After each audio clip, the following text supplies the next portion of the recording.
Hey, welcome back to another episode of Drop Your Noise. If you're new to the show, my name is Kirti, the host of the show. Now, let me just tell you something. Nothing annoys me more than when we assume what people are like and what they are going through, especially individuals who have a multi ethnic identity, like me. It can get frustrating. Now, sometimes we don't quite fit in that cultural intelligence standard narrative. And surprisingly, what many people don't know is that we're often conflicted inside. Such complexities can leave us wondering what decisions to make sometimes, especially when it comes around our identity and our family and our profession. And in this week's episode, I sat down with Eden. Eden works actively with the ESEA community. I know it's an acronym. It stands for East Southeast Asian Community, and she helps them with their well-being. So together we unpack the layers of this cultural identity and the power of storytelling to help us understand each other beyond the surface. Enjoy this week's episode. Okay, what do we need to drop our noise about when it comes to multi-ethnicity and storytelling? Why is it important? I think we need to drop our noise about or around judgment. I think a lot to do with identity is really complex. I think our identities intersect in so many places. And so I really feel we need to drop that noise around assumption, around judgment, around stereotyping, because especially with the work that I do around East and Southeast Asian communities with EVR, I've realized that even this new label of East and Southeast Asian it's only kind of 5 years old or so, but there's so much diversity within this community, and no two people look or sound the same or have the same experiences. And so when it comes to like the kind of multicultural society that we now live in, and when it comes to people, I think we just need to drop the noise around judgment and assuming that we know what other people's lives might be like, what other people's thoughts, opinions, beliefs might be, what their experiences might have been, just because they might share some aspect of identity with us. So what got you to this point? You said, interesting, you said that it's a new terminology. I'm surprised you just said that. I was like, oh, I would have always thought it was Southeast Asian. Maybe I'm Asian but I'm not Asian because there's so many layers to that. There So, are so many layers. so why Yeah. is it So a the new term, term? East Asian and Southeast Asian themselves aren't new terms for sure, but the term ESEA is definitely a new term. And it started around 2020, around the time of the pandemic, which was a really, really difficult time for a lot of EC communities because of the rise in anti-EC hate, anti-Asian hate kind of globally. And in the UK context, the term Asian colloquially has always kind of referred to South Asians, which is kind of converse to how it's used in the US, where it tends to be in reference to East Asians, maybe East and Southeast Asians. And so in the UK, when you don't have that kind of label to identify yourself, you can kind of become invisible, right? So it became really important that our communities had a label. And so a bunch of organizations came together, a major one being BC, and so the British East and Southeast Asian Network, which Yeah. is, as far as I know, the biggest EC collective in the UK, but also EVR, which is one of the main organizations involved in coining the term. And they came up with the term ESEA. And there are different variations of this, like SEA, SEEA, but EC or ESEA is the most common one that I see Stop used. it, there's so many. There are so many, again, because identity is kind of undefinable, right? And naturally so expansive. So that's why people use all kinds of different terms. But yeah, that's why EC is kind of a new term as of the past 5 years or so. And we're still kind of trying to understand what that means, how people relate to it, if people identify with it at all, and what it means to be someone who's EC. And so what does that mean for you? Because I share with everybody your cultural tapestry or your heritage. I always like to think of it as a tapestry. Mm-hmm. So I'm from a Chinese Malaysian family and background, but I was born and raised in the UK, kind of near London. If you aren't looking at the video, I probably just sound like someone who's born and bred Brit. Well, I am born and bred British, but born and bred British, like white British, right? But growing up, having that invisible string I was just saying earlier, tying me back to my quote unquote home country, my quote unquote motherland, has always been a really important aspect of my identity for me. So yeah, Chinese, Malaysian, British, I kind of hover between a lot of different worlds.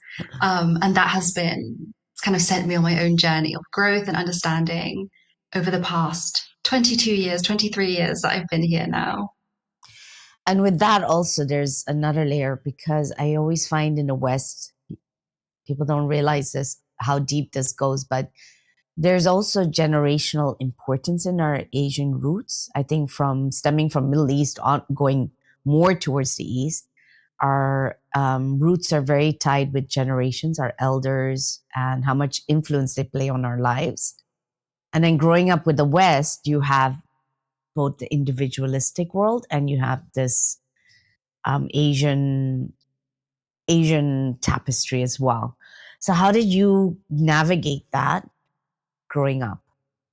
hmm I think for me, the way that I would summarize the conflict or the meeting point of these two halves of my identity is this negotiation between, as you kind of said, the individual and the collective. And I was recently talking to one of our therapists actually at EVR, and she was talking about how there is no individual without the collective, and there's no collective without the individual. Okay. And so when it comes to, yeah, kind of when it comes to this meeting point, for me, it's always been a bit of a struggle of trying to understand, especially, growing up and belonging in many ways to a different culture than my parents do and the older generations of my family do. It's kind of navigating how I can pursue the life that I want to and the growth that I want to, while also, Mhm. because it's something that I want personally as well, staying connected to my own culture. And a lot of that has been helped by storytelling and about inheriting the stories of my people and my country, my culture, my food. And so for me, yeah, those halves of my identity have really come together in that struggle to be the individual and be the collective, because I really do believe that you need both and you need to pursue things through both of those channels to be wholly kind of satisfied, Mhm. um, for sure. But most of this, so your heritage also has really driven your career because you are an avid storyteller. You, when I met you, the importance of storytelling really stood out. And I was thinking about it because this month I was thinking about, the importance of stories, the importance of legacies. Why is it going forward? Is it going to be more important than ever that these stories are still somewhat preserved, even though I know you kind of dropped the word conflict in between there, like, and then leaped out of it. But I don't know if you had this, but I found myself in a lot of this feelings of conflict, like where do I choose and how do I choose, and yeah, negotiating. But actually, what am I compromising here? Which belief do I compromise here for this, for what I want? And then if what I want feels so selfish. So you've done a lot of this storytelling and the importance of heritage moving forward as well. How does storytelling has helped you? Because I know ESEA came during the COVID period, right? What happened during Mhm. COVID, but not many listeners actually know what happened. So take me to that point back and where you got deeper and deeper into the storytelling and the importance Mhm. of it. Mhm. So the pandemic was a difficult time for everyone, right, across the board in various degrees. But the reason that this kind of EC movement, this ESEA movement started up is because of the way that this in the media, in America, especially with politicians, the way that this was pinned on China. And then very quickly that spiraled into racism, into hate with a capital H. It spiraled into violence, Mm-hmm. discrimination. It spiraled into attacks on public transport, um, shootings, right? Targeting East and Southeast Asian communities, not only in the US, but in the UK too. We saw it here in the UK, and it was terrifying.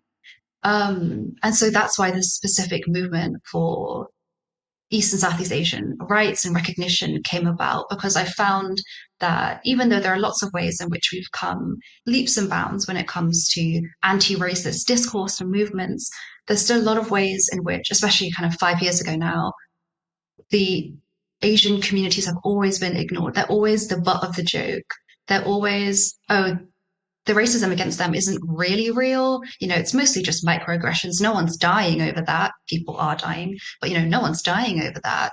And so we don't need to pay that any attention. Let's pay more attention towards these other minoritized communities that I would never deny are also facing severe hate and racism and being murdered and treated with violence on the streets as well, of course. And there's a history there as well, and a storytelling there as well. But that's not to say that East and Southeast Asian communities haven't, one, always been here, and therefore, two, always been subject to hate and subjugation. And so Mm-hmm. the pandemic was a really important jumping point, or a really important catalyst, I would say, for driving non-East and Southeast Asian friends and allies to realize that, oh, okay, so this hate and discrimination against East and Southeast Asians is real. It is serious. People are dying over it. Mm-hmm. These microaggressions aren't funny. These people shouldn't be the butt of the joke. And that's when we started to be taken seriously, I feel. And that's when I really came into, I would say I only really entered the scene maybe in the past 2 years. But I can save those stories in a moment. Do you have any thoughts about any of that? I think in that moment of COVID, so I'm going back to the COVID times, right? And ignorance in a bedroom, silence in a bedroom. So I remember when you say 2020, all I think about was my life in four walls. That's it. So to Mm-hmm. some degree, yes, you kind of knew what was going on in the world, but because you were in four walls, you didn't feel the impact of it. Like, okay, yes, you felt the one of George Floyd and that was really at an height, but the one of the hate towards the Chinese race actually never really sunk in till I met you. Well, you and Hmm. Eileen, and we had having this conversation. So I'm thinking back on that. And then the one thing that pops in my mind is that in, I don't know if you have it in Far East Asia. Maybe I've heard that from clients that they tend not to like to speak about what's going on. In the South Asian community, I always got raised with the idea of like, don't tell people what's going on. You had to be silent because our families never wanted anybody to know our struggles and our pain. So there's a shame that's very tied in with our mental well-being. So Mm. when you're talking now that, it's microaggressive, I'm like, if it, if we were louder, would that have made a difference Mm. as a I think culture? that's definitely a component to the current culture, like the social culture we have around understanding Asian, I will say in general, because I agree, I think this is across Asia, um, understanding hate and how serious we treat hate towards our communities. It's interesting. I think shame is a really big thing here, right? And guilt. And I think something that's been really drilled into me and my peers, my Asian peers, Mhm. is that to talk about things that you're struggling with, bad things that have happened to you, is to burden your family, burden your community, and that is inherently a bad thing. There's this incredible quote I read recently, which I might have to paraphrase, but it's something like, inconvenience is the price you pay for community. Loneliness is the price you pay. For convenience? Convenience. There you go. Essentially, it's not to burden those around you, the ones who love you, is not inherently a bad thing. Why is burden phrased as this bad thing, right? I carry your weight because I love you. I carry your weight because I want to lift the weight off your shoulders, right? I want to ease your load. And that is love, right? Inconvenience is love. Love is inconvenience. Of course, there are boundaries, there are nuances there, but inherently, you cannot be in community. You cannot be in a village and be a villager without being inconvenienced, because that's what it means to lean on others and allow others to lean on you. And so, this shame and the stigma we have around speaking about mental health, about mental struggles, about racism, about discrimination, about violence against our communities, I think has definitely contributed to the culture that we have now. But all of that to say that, the reason we have this shame and this stigma, this hasn't come internally from our own communities, or maybe it has in part, but it's also because of the capital T trauma that we all hold in our Yeah. bodies. That means that we have bigger problems, right? Our parents are there trying to get food on the table. Why are you there being silly and anxious or silly and depressed, quote unquote, right? Like we have Yeah. bigger issues. We have had bigger issues. If we've been on boats traveling across the water trying to get to safety, why are you here talking about microaggressions? Because someone called you the C word, right? And, there are again nuances here, but I can understand where the shame and the stigma comes from. But that's one thing I always like to say is that to burden other people, like I want to be burdened by you, right? If I care about you, I want to carry your burden. I want to ease your load. And that's not a bad thing. It's But a then privilege. I get that's the privilege, but I also think, doesn't that privilege sometimes carry some sort of the guilt? Let me explain it, where my train of thought is. You are from, so I'm supposedly Generation X. Let's put it this way, right? Different generations undergo different challenges because each generation moves the needle a little bit forward, and then you're faced with other challenges, right? So then Hmm. in the family or in the mental state of mind of community, when we lean into the community as well, a lot of the generation that's younger, that's more vocal, which to me, I feel it's great. Still get also a lot of like you're opening your mouth too much or you're saying, you get the backlash as well. So you're now in like, well, I'm leaning into my community, but yet when I lean in, I'm feeling guiltified by it. But have you had Hmm. that? Because I've seen that in the South Asian community. I'm not sure if that's in the Far East. Yeah. I think there is that kind of, and this is where I come back to the conflict or the meeting point between my cultures, I think, because I think naturally, I think also growing up in a more individualistic or outspoken or overt Western culture compared to the culture back home, I've kind of been born and raised, in the communities I have been here in the UK to, speak my mind. And that's not without growth and learning how to speak my mind and defend myself and stand up for myself. But that also that then meets my home culture, that meets my Chinese Malaysian identity, where I carry in my body this reluctance to make a fuss, Mhm. to stir the pot, right? To stand up and make noise, right? Just because, we've got bigger issues, and there have been more serious things to talk about. There's no reason to bring this up or cause drama or to raise an issue where there isn't really one, because look how lucky and privileged you are to, and this is my internal voice, I've not been told this by my parents or anything. Look how lucky you are to just be, have a roof over your head and have food on the table and have a job that you love and have friends and a community that loves you. Like, how could you not be happy? So I think there's definitely that hesitation for me that I'm always coming up against, that constant discomfort of, oh, should I be speaking on this? I work for a mental health service provider and I'm Asian. How unheard of is this, right? This is my full-time role. And every time I'm kind of talking about this with my family and I'm getting my parents involved in our social media campaigns and things, it's a little bit unbelievable every time. But that's how I know we're kind of, making progress and moving forward.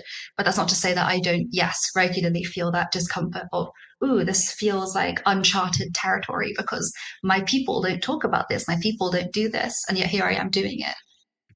I like that word, uncharted territory. So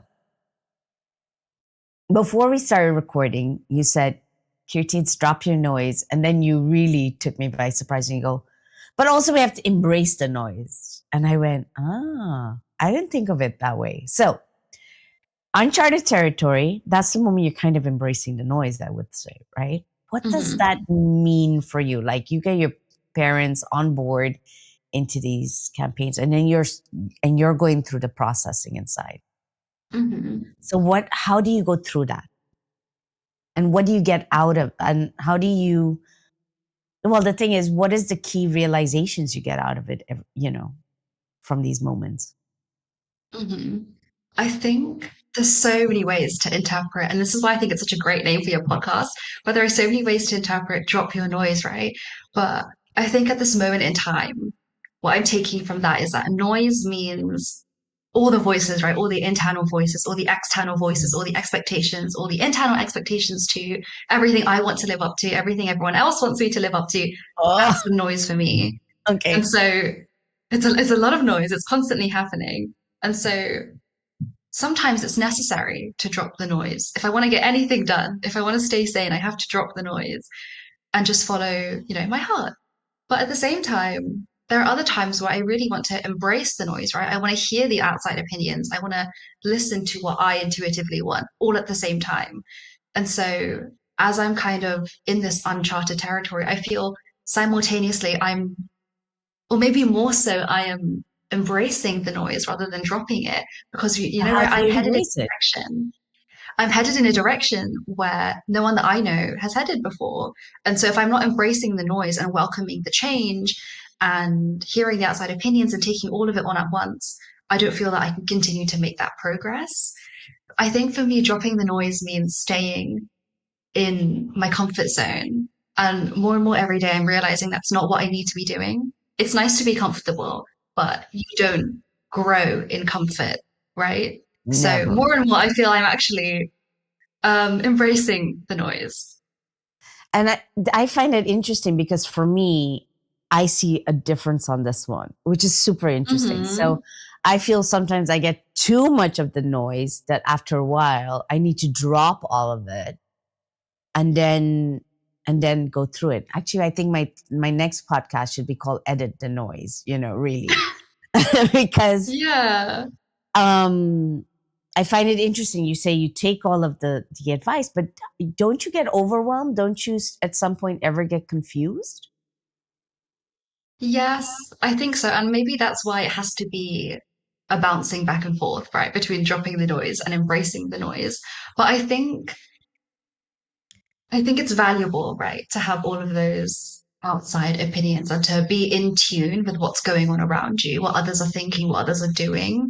And that can be overwhelming, but I always feel quite grounded in what I'm doing while I am observing all of that outside noise because I know I'm confident and I feel secure in my current path and my journey. And I'm open to outside influences and opinions and people pulling me in other directions, testing other waters, other territories.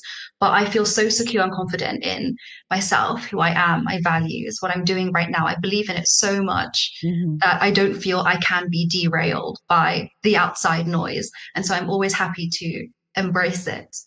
I don't feel that I constantly need to be in this comfort zone where I'm blocking out all of the noise, which for me currently is how I'm interpreting drop the noise. But I see how that's quite an extreme understanding and interpretation. And I see how Wow. dropping the noise is really valuable as well. I think it comes with many layers when that those three words. I was thinking back while you were just talking about embracing it also, but then how did you embrace moments? Because I've had this at least. When people look at you and they've automatically labeled, like when I'm here and people automatically label me as Indian. So they'll start talking Hindi. And I'm like, I'm more comfortable in Dutch, and then they're like, oh. Hmm. So, and then sometimes, you hear the little comments that come, and those are those expectations you were talking about. They come in these little phrases and you're like, ooh, that didn't feel okay, or that didn't feel all right. Have you ever had moments like that when other people's noise has really made you feel like on the on the like borderline not good, but you don't know how to, and you had to rephrase it for them. Have you ever had those moments? I think in doing this work with EC communities in the UK, and as someone who is young, as someone who's second generation, I am very frequently coming up against those situations where my identity is being misinterpreted or undermined or misunderstood. I think especially being second generation, sounding the way I do, having been acculturated in this society, in this environment, rather than back home in Malaysia or in China or anywhere like that. Yeah, I'm constantly coming up against these moments of discomfort and these moments of, oh, I feel I'm being unfairly judged, unfairly evaluated. And I mentioned that specifically around being second generation because I think something that's quite inherent to Asian communities is, of course, respect for your elders, which is necessary, and respect for tradition. I think is maybe more so what I mean for tradition, and for authenticity, which and none of these are bad things, but I think with that comes a kind of rejection of young people, young adults, their ideas and potential change. There's a kind Mhm. of resistance to all of that. And so I find myself in these spaces working with community members who might be older than myself or might just be first generation, but same age as me. And I feel that there's this like insurmountable gap between us because there's just this whole like canyon of difference in our experiences. Yeah. And sometimes I feel I'm being judged because I, for example, can't speak Mandarin fluently, or I don't speak Hokkien fluently. I can't speak anything apart from English fluently. And that's an internal kind of struggle I feel I'm constantly Yeah. up against as well is like that difficulty of not being able to speak in your what's meant to be your mother tongue. I think is a really difficult reality, and of course that can change, right? I can learn my language. I'm in the progress of doing that. It's difficult, but I'm doing it. But when I already have sometimes that internal insecurity around, ooh, like, can I claim this Chinese Malaysian identity? Am I really Chinese Malaysian if I can't even speak my own language? If I don't even live there? If I wasn't even born there? If when you have that internal messaging and then you Yeah. receive that external signaling of like, ooh, you're different from me, you're other, even from your own, from, we're in the same community when you're the other, That's the right? word. You're The different other. because you're Yeah. new or you're young or you weren't born where you were quote unquote meant to be born, or you don't speak the language you're quote unquote meant to speak. You sound so different, you look so different, the way you dress, act, interact with others is so different. And so definitely I feel that judgment, that discomfort, I'm regularly in those situations because of the work that I'm in, because of the identity that I hold. I think you've hit the nail on the head about the word the other. Because the othering, I Hmm. forgot about that. But that's so true because I remember back in college, I had somebody tell me, "You're not Indian enough." And I was Enough. raised at home thinking I was Indian enough. And so when you leave your parents' house and all of a sudden, and true enough, I didn't speak my languages. I understood bits and words because they would speak, and those are the words they pick up in the house. But it's that uttering that would get to Mm. me a lot. And it took me a while to realize also that we're in a massive advantage being in the second culture, or, being the first raised in a different culture as well. So what I wanted to know is you do a lot working with different generations as well. You work with well-being, and tell me about the storytelling because you're very passionate about storytelling as well. Why? Hmm. How does it all tie in? I would say that my journey with storytelling started before EVR. So before the kind of recent years of my life, now in full-time work. It started back in university with an internship that I did at a museum in Bristol here in the UK. Um, you can imagine, and this is back when I thought that I wanted to work in heritage and museums and galleries. And, maybe I might still make that segue. I don't think I will, but the future is open. I'm open to the noise. Exactly. Um, but that's where my journey started, right? In work. And it was at this internship. And in a museum space, storytelling is, the captions that are next to the paintings and the artifacts. It's in the feeling that is evoked when you walk into a room and I always felt that when I was walking to heritage spaces, museums and galleries, that I could just feel the weight of the history around me. These buildings are so old, they carry so much history. And while I was younger, that was a really positive and amazing feeling for me because it just felt so great to be in a place in these four walls that carried such great historical significance. And that just felt so epic, like truly in the word, like epic. Yeah. And then as I grew up, there's kind of that increasing sense of like disillusionment with those kinds of spaces because you learn about colonialism, you learn about why museums even started, which is based off of theft, the theft of rich, white, elitist men. And that's a history that they're never going to be able to erase, right? That's the thing with history. You can't change it. Those are the roots that the museum sector has and museum spaces have. You look at the archives, you look at the like huge the plethora of items, the hoards, I will say the hoards of items that they keep and that just collect dust because they just have so much stolen stuff from communities all over the world, probably Wow. from communities, from our own communities, right? Yeah. Um, That's very and you grow confronting. up, you learn all of that, and I just grew increasingly concerned with these kinds of spaces. And then I did that internship, and I learned so much more about storytelling and how important it is that the language we use is correctly reflecting the story we're trying to communicate. There is one painting in that museum painted by George Stubbs. It was commissioned by a plantation owner to commemorate his dog and his favorite horse or something. It's a story around how it's called The Horse and Dog Trim, and it commemorates what he interprets as this episode where his dog saved his life because one of his enslaved people were coming into his house at night with a knife trying to murder him. Okay. And then the dog barked and woke him up.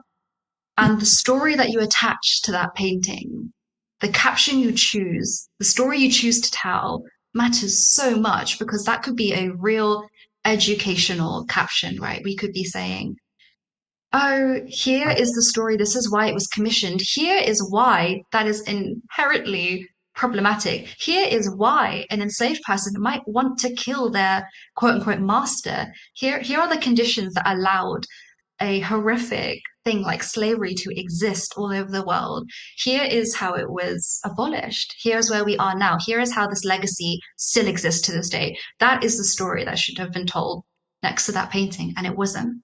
It was a very matter of fact. This was commissioned because an enslaved person tried to kill his master. So the master was woken up by his dog, and then he commissioned this painting to say thank you to his dog. And then he threw in his favorite horse because that was a tradition at the time to paint your favorite horses. And so that painting is a horse and it's a dog. And that caption, that inherently reductive and simplified caption, that is what we took issue with during that internship. And so this is where my interest in storytelling began because as an English graduate as well, and as someone who as a child was a voracious reader and is now trying her absolute best to get back into Mhm. it, I believe more than anything that words carry so much power. What Yeah. we say, how we write, the way we choose to communicate has so much power.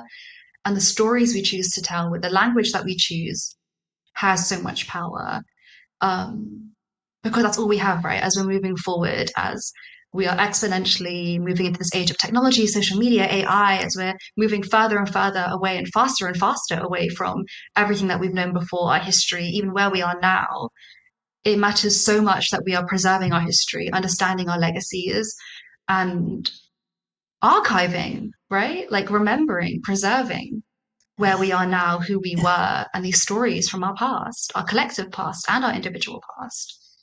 Well, I think more than that, what you're really alluding to the is that you can have the stories, you can have the archives, but if they're written very caption, this, but you don't really know what else is into the story, and let's say future AI will pick it up, it's going to pick up what it is going to interpret it as, because Mm. generative AI does not necessarily produce to you the right results. It still hallucinates. And so, Exactly. Yeah. and there's also the no noise, right? You have the no backstory, no nothing. So that someday, while we're all dependent on computer, we won't know that backstory either because it hasn't been. There's that gap of missing passing it down the stories as well. That makes sense. Hmm. And I think you can really, with AI, you can obviously, AI is not human. And you can tell, right, in the words Yeah. that AI will spit out is not human. And especially as we're telling stories related to culture, related to trauma, like that period of enslavement, like that story I just told about the master and his enslaved person. Like, it's so important that when we're sharing these stories and we're preserving these histories, that we're using language that is human, right? It is emotional, it is sensitive. And AI can't consider all of these facets, which are so important. Like language should never just be face value. It means so much more than just the letters that you've strung together to form a word or form a sentence. And AI will never capture that humanity because it is not Yeah. human. And for me, I think that's one of the biggest worries, even as it is an incredible tool. And can really speed things up, make things more efficient. Why are we so obsessed with efficiency, right? Again, it's like we want that convenience, but community is about inconvenience, right? And Oh, I like I don't that. think we should be so scared to be inconvenienced. I think we should take that on. I think we should be happy to be inconvenienced and welcome that change. Okay, so give me three. And this is the golden rule of three in communications, I guess. But give me three reasons or three beautiful reasons of being inconvenienced, other than building a Ooh. community. Hmm. This is our befriend your Okay, mind moment. the beauty of being inconvenienced. Number one, you lessen the load of your loved ones. And that is inherently a good thing because as a community, we are only as strong as all of our individual parts, right? There's no collective without the individual, there's no individual without the collective. If Okay. every individual doesn't feel strong and secure, we don't have a strong and secure community as a whole. And so you should always want to be lessening the load of your loved ones because it strengthens the community as a whole. So, number one, inconvenience is beautiful because it lessens the load of your loved ones. Number two, it challenges you. I think if we aren't being inconvenienced, we aren't growing. We're staying in that comfort zone. We're in a constant state of dropping the noise, ignoring the noise, blocking out the noise, and staying in this comfort zone with what is familiar. But there's another quote I read. I'm going to find it, and you're going to put it in the description because it's a really good quote. It's a really good quote about familiarity, unfamiliarity, and comfort. But yeah, inconvenience invites growth. And I think if we aren't growing, what is the point? If we aren't uncomfortable to a point, what is the point? So Yeah. that's also another beauty of inconvenience. The And the third third one. beauty, I think in a lot of ways, it brings you back to yourself to be inconvenienced. When Oh, you're inconvenienced, you're kind of placed in this limbo, this gray area. There's so many different directions you could take. There are so many solutions that you could pursue, and you're forced to inquire with yourself, oh, which one do I want to take? Which one is in alignment with my values? Which ones is in alignment with my truth, with what I want for myself, with what I want for my community? Which is the best option here? You're forced to kind of weigh up pros and cons, although it's not as simple as that, but you're forced to weigh up pros and cons. You're forced to weigh up every option before you and to question who you mm, really are, what your priorities are. And so it calls you back into yourself. It's about a coming back home to, right? About looking internally and then deciding how you want to act externally in order to reflect that internal reality outwardly. Those are my beauties. I love that. I love all three of them. And the last one, right away, that pops in my head is in your inconvenience is where the grounding exists. Hmm. Because that's when you have to ground yourself again to be able to see that what you were saying, embrace the noise and drop the Hmm. noise, merge as one. Because you're dropping the Hmm. noise from inside while looking at all the noise outside. And then Hmm. you need that inconveniencing for it to happen. So yeah. Hmm. Oh, I love all three Yeah. of these. Yeah. Like if we're never called into question ourselves, then how do we ever go through that process of regrounding? And not even regrounding, how do we go through the process of grounding, discovering who we are, placing our roots in the ground when we're never forced to call into question who we really are, what is really important to us? I think we need inconvenience. We need to be questioned. We need to be invited to come back into ourselves in order to grow those roots and in order to be able to embrace the outward noise because we're so secure and safe and confident in ourselves and where we are. So Eden, you know what popped in my head was, do you think AI is an inconvenience for us because it's nudging us to come back to ourselves?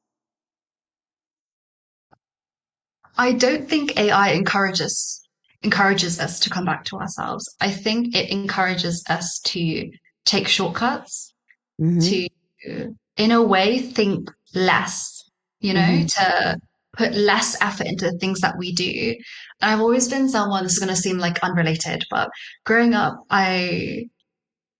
every hobby that I have, the instruments that I play, the interests that I have, um, these are all skills that I have grown myself through time and through labor, right? And I am incredibly proud of the skills I have today and the hobbies I have, the instruments I can play, everything, because I have worked so hard. I actually have a real issue when people call me talented because not 1 ounce of anything I have is talent because I've worked for it. I'm no prodigy. I've worked for it. And that is really important to me that gets recognized. And so I hate the word talent.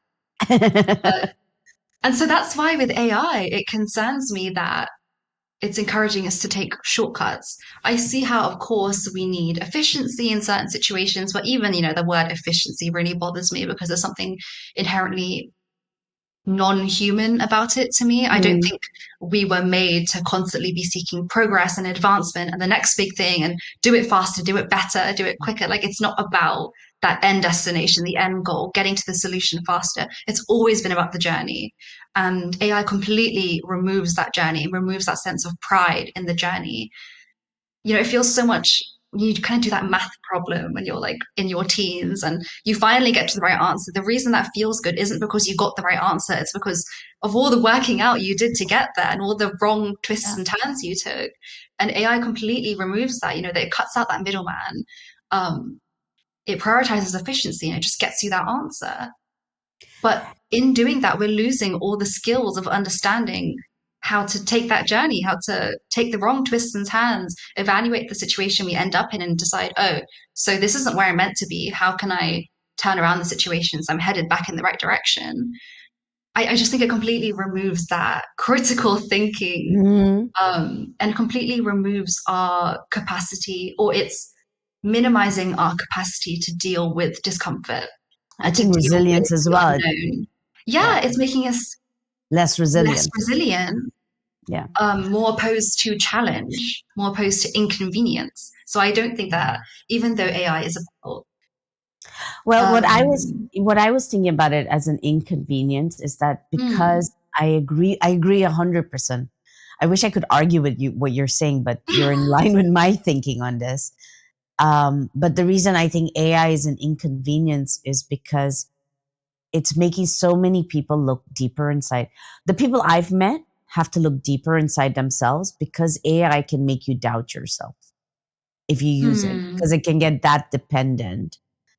And if you go through what you're saying, you want to leverage your discomfort, almost those three beautiful points that you shared, that the reason we need to be inconvenienced, people who are not scared of being inconvenienced, they will recognize AI as an inconvenience to their creativity. So it might spur them even more if they take action.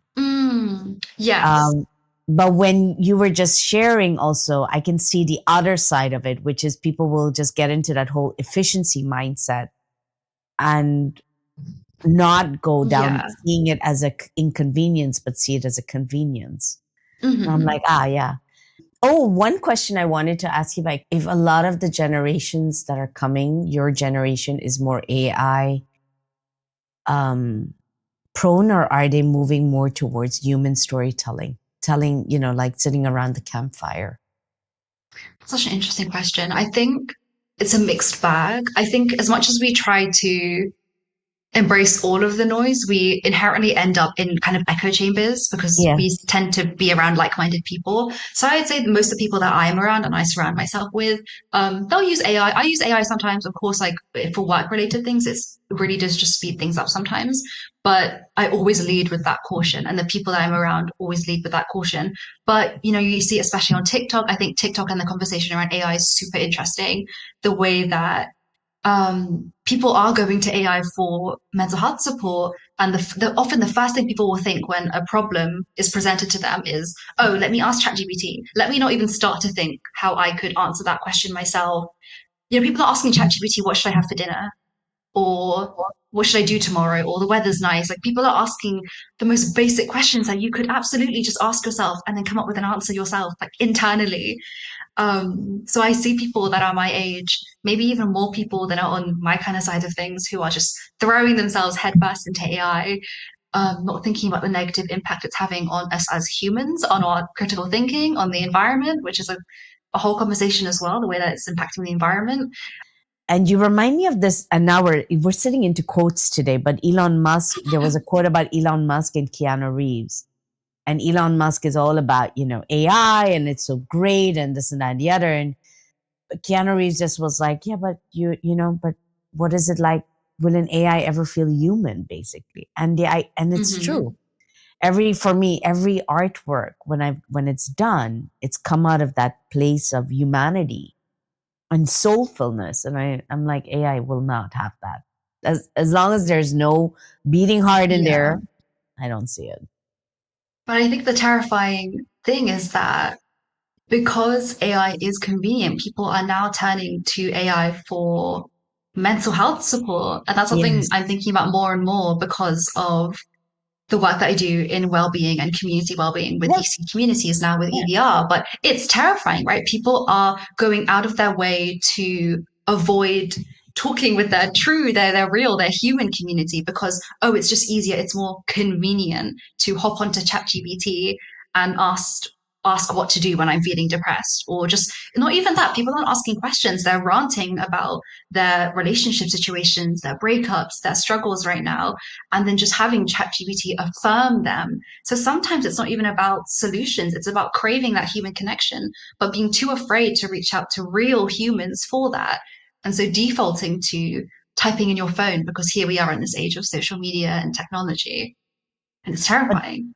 but what then I did speak about this as well because it's now become within 1 year, the Harvard Business Review showed that within 1 year, the reason people are using it for therapy was changed from generating ideas into therapy. And I thought, oh, Wow. that is really scary that it happened within 1 year. But then also because culturally, let's say in our cultures, there's the aspect of shame is still there, the guilt is still there. It is such a perfect tool for the Mm, people who cannot go through the shame and guilt because you're hiding behind the mm, screen. And there's also conformity bias. Like when you put into ChatGPT, it will be like, oh, you're on the right path, da da da. And you're just like, but no, it's not giving the hard yeah. truth that you would actually get from a therapist, I Hmm. would say. Hmm. So you working in well-being is what are how are they going to tackle that? Is there anything coming out or conversations around this?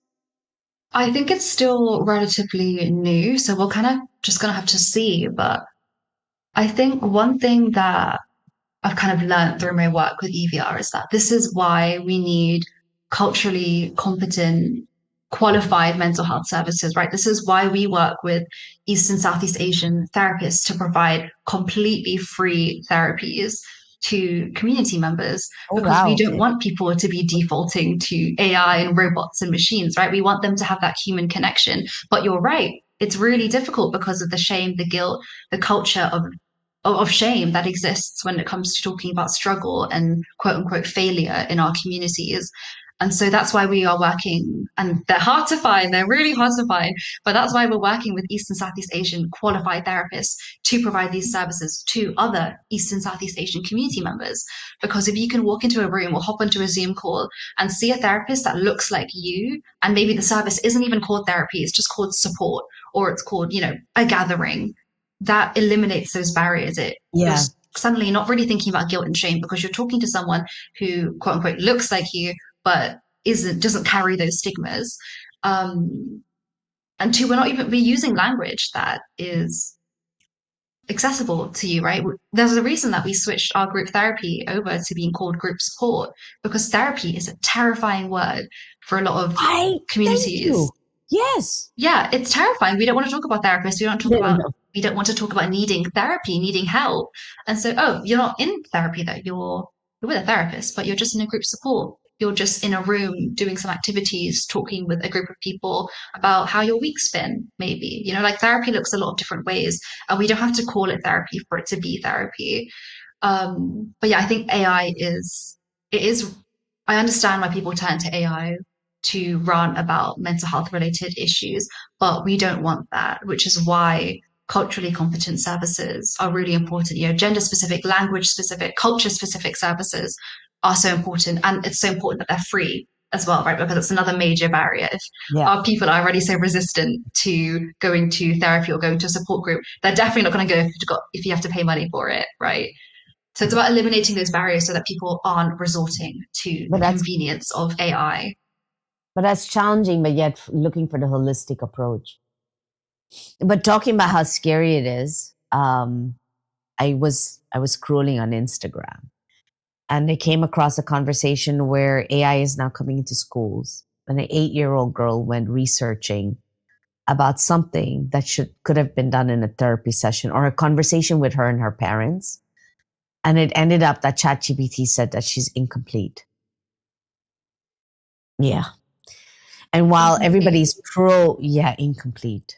And it turned out that she was behaving really strange and off. And to me, it spoke volumes because it's a girl. Thinks she needs to be perfect. 8-year-old putting pressure on yourself. Worried that you're not good enough already. You go online. You're looking at it online. And then here you go. Bam, you're incomplete. And the dominant data, you see, it's like picking that one word and plugging it in makes all the difference on the Mm-hmm. behavior. And then people were like, yeah, but hopefully it'll be okay. And I'm just thinking, you're just grazing through this. Mm-hmm. But the well-being of a Yeah. child can get affected at such a young age. And who and how are you getting it monitored? And why is it being Yeah. used? I think that's a really important aspect of this as well, is how young are these AI users? 8 years old. That is truly Eight. so scary. Think about how impressionable you are at that age. And for some of your first inputs into your appearance or how you should be, how like the person you should become, when your first inputs are robots, are AI, aren't even human, that is when you know there's an issue. Because Yeah. what direction is that guiding you in? And how are you being lured somewhere by values and suggestions and opinions that are not even human or not even emotional, not even specific and individual to your situation and the complexities of your identity? And to think that 8-year-olds are absorbing that kind of information, I think is terrifying. Like, I think in summary, it can be a really, really useful tool, but I think not enough people are scared by it. And I think we should be more scared and exercise more caution as we are using it, because it doesn't have to be inherently bad, right?